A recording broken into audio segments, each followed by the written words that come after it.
जनाब अब्दुल्ला कहते हैं अब्बास मुझे बताओ अली की बेटी का महमल कहां है। जनाब फिजा ने आके बताया आलिया हजरत अब्दुल्ला आपका महमल पूछ रहे हैं। रो कहती फिजा अब्दुल्ला के आने से पहले हुसैन को बुला। हुसैन आलिया के महमल के करीब आए। रो के कहती हुसैन अब्दुल्ला से पूछ रोकने तो नहीं आया।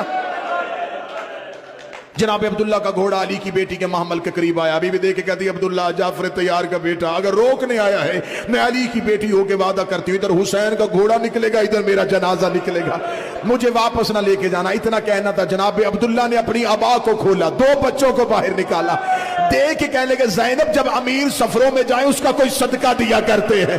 जब का सदका दिया करते बीबी जैनब ने अपनी अमारी का पर्दा हटाया।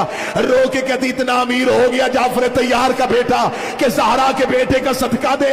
रो के कहते हैं मैं ज़हरा के बेटे का सदका माल दिरहम दिनार नहीं दे के आया, अगर हुसैन पे मुश्किल आए और अपनी जानब से सदका मोहम्मद मेरी तरफ से सदका कर।